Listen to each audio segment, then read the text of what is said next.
आप देख रहे हैं इंडिया पब्लिक खबर। ईश निंदा, वो नाम जो इस समय पूरी दुनिया में चर्चा का केंद्र बना है, और इस शब्द को चर्चा में बनाने वाला कोई और नहीं बल्कि आतंक का पालनहार, पोषणहार, आतंक को सरपरस्ती देने वाला, भूखमरी और गरीबी से जूझता देश पाकिस्तान है।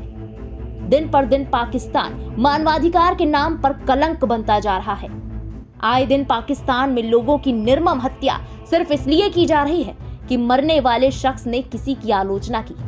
उसे सिर्फ इसलिए बीच सड़क जिंदा जला दिया गया क्योंकि वो किसी और धर्म को मानने वाला था। उसे सिर्फ इसलिए पेड़ पर मार कर लटका दिया गया क्योंकि उसने कुछ ऐसा कर दिया कि किसी का धर्म इससे खतरे में आ गया।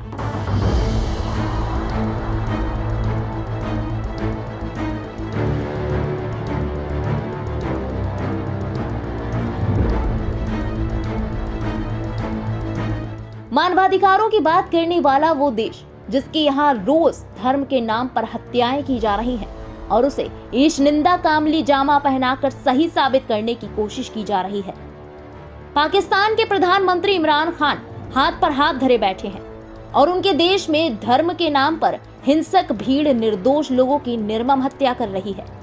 इमरान की पुलिस मूक दर्शक बनी भीड़ की हिंसा का मजा ले रही है। भारत में मुस्लिमों को लेकर हाय तौबा मचा रहे पाकिस्तान में कट्टरपंथियों की भीड़ ने ईश निंदा के आरोप में एक शख्स की पीट पीट कर हत्या कर दी। इस शख्स पर पाकिस्तानी कट्टरपंथियों ने आरोप लगाया कि उसने कुरान की प्रतियों को फाड़ दिया था। इस नृशंस हत्याकांड के दौरान इमरान खान की पुलिस मूक दर्शक बनकर खड़ी रही।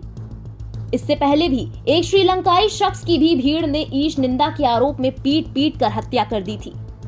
बता दें कि पाकिस्तान के पंजाब प्रांत में एक व्यक्ति पर आरोप लगा कि उसने पवित्र कुरान को अपवित्र कर दिया है, जिसके बाद पुलिस ने आरोपी को गिरफ्तार कर लिया। आरोपी को सजा देने के लिए भीड़ मियां चुन्नू थाने के बाहर पहुंच गई। इमरान की पुलिस इतनी बड़ी नासमझ है कि उसने ईश निंदा की आरोपी को भीड़ के हवाले कर दिया। हिंसक भीड़ आरोपी को घसीट कर पास के स्थान पर ले गई। वहां हिंसा की सारी हदों को पार कर युवक को पेड़ से लटकाया गया और ईंट पत्थर मार मार कर उसकी निर्मम हत्या कर दी गई। वहीं पुलिस मूक दर्शक बनी तमाशा देखती रही। बड़ी बात यह है कि जिसकी हत्या की गई वो मानसिक रूप से कमजोर था।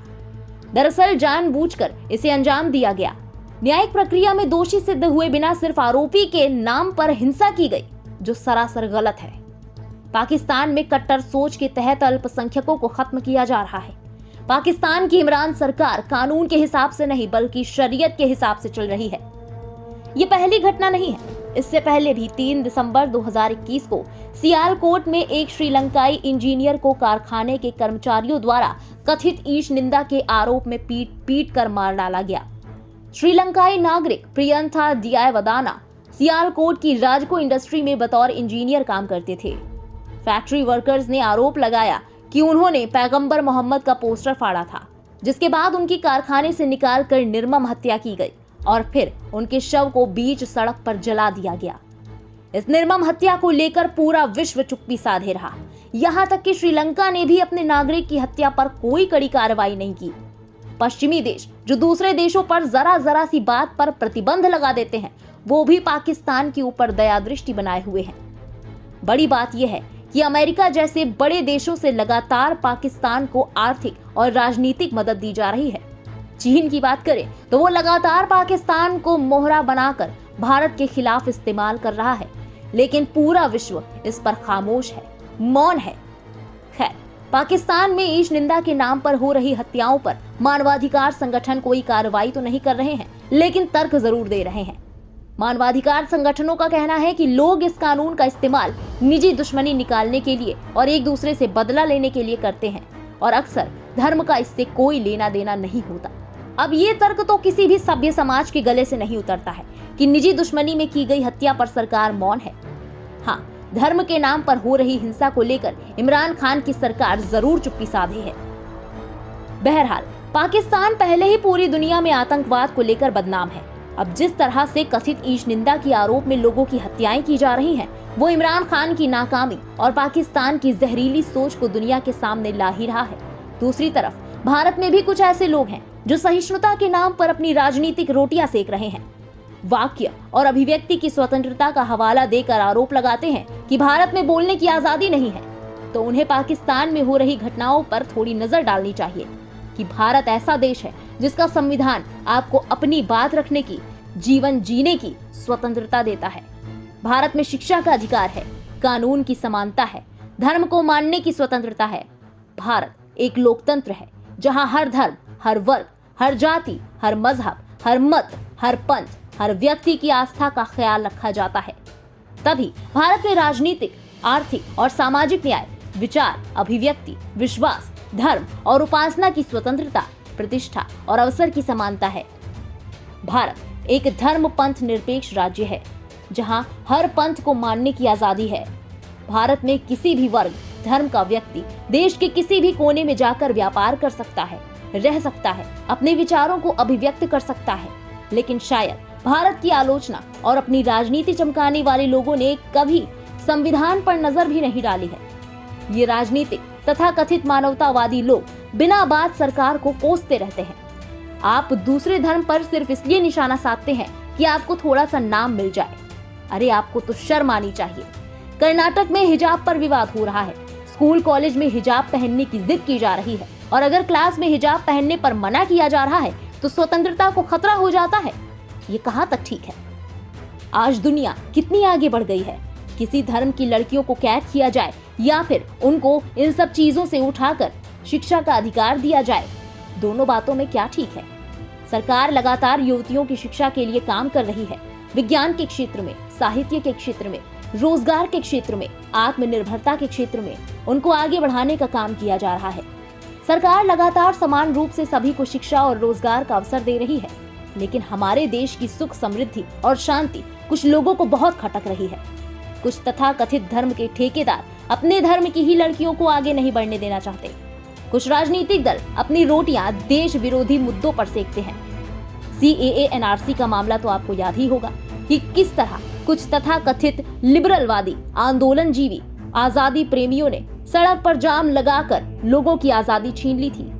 सोचिए, अगर यही पाकिस्तान या अफगानिस्तान में सरकार के खिलाफ हो रहा होता तो प्रदर्शनकारियों के साथ किस तरह का बर्ताव किया गया होता। शायद इन्हें भी शरीयत के कानून का हवाला देकर बीच सड़क सजा दी जा चुकी होती।